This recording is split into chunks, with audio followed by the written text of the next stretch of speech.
So you talked about grants a little bit and fundraising, but just about the financial feasibility of putting on your own show and employing other people, dancers and tech people. I guess specifically for planning, let's say in the case you've applied for funding and it doesn't come through, how you continue with the project and what steps you take to kind of make it happen. Yeah. I think you have to know when you decide to take on producing a show that you're not going to come out with a bunch of money at the end of it.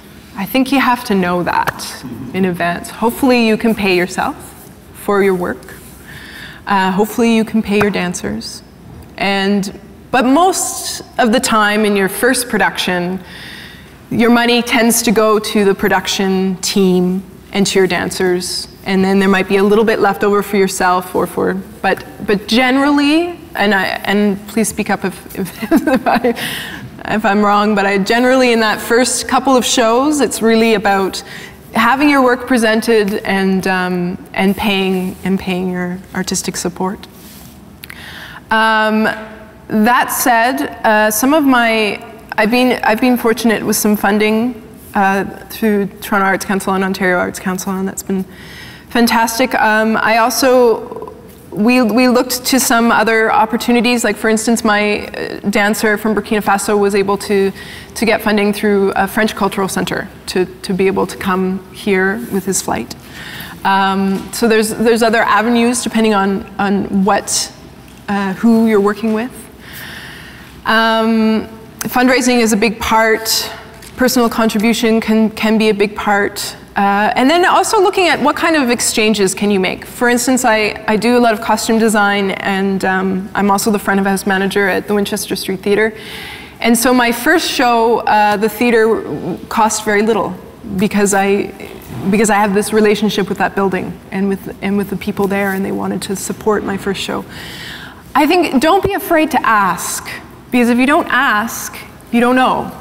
And they don't know that you need something.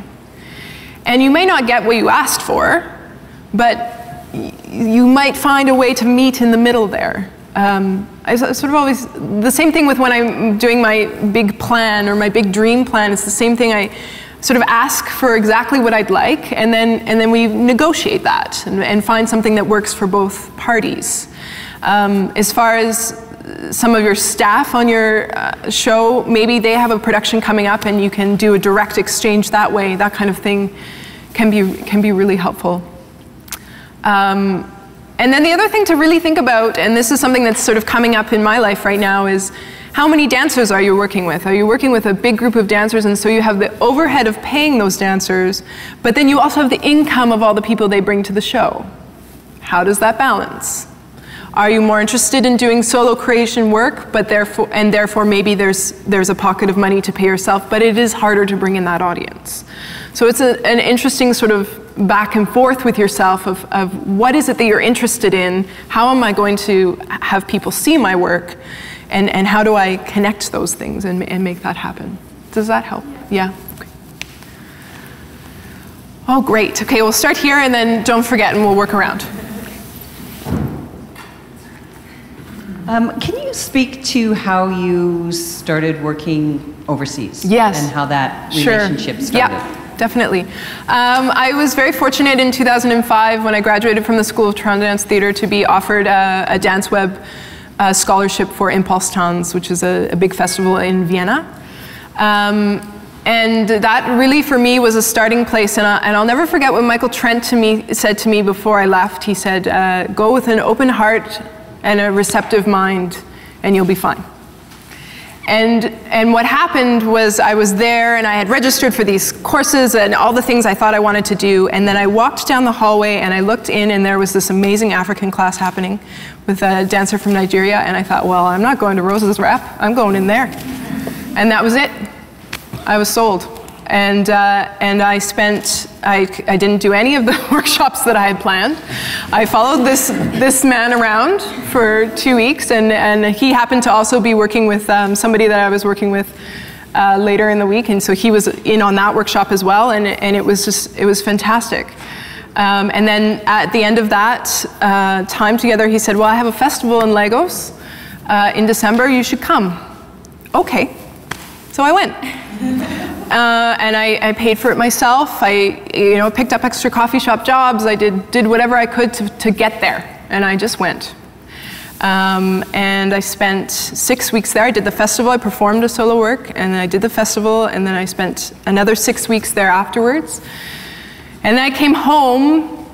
And I met the Afrobeat band, Mr. Something Something, just before I had left. And and it was this really wild connection because they were working with Fela Kuti's music, and who's derived from the Shrine, which is in Lagos, and I had just been to the Shrine, and it just sort of made sense for me to collaborate with them and to work with them. And initially, I actually started working for them as their kind of roadie. For the first summer. They invited me up for a song here or there to dance, and then it became something that their audience wanted. And so then I toured with them full-time for 4 years. And as I did that, I also continued to go back. I've been to Lagos 4 times now for the festival there, and then also we did a residency where the director of the company there, Adedayo Liadi, created a work for myself and his company, and a dancer from Australia. So the sort of shorter answer is that it all sort of started at this festival in Vienna, but I really think that it started with the sort of switch in my brain that went, be open. See what happens, see what doors are open, see what comes your way. You never know, follow that thread. You might think, oh, it's not exactly that company job I'm dreaming of, or it's not exactly that show I have exactly in mind, but you never know what will lead to the next thing. And then for me also, I didn't always, I supported my working in West Africa through Joe jobs here. I just wanted it that much.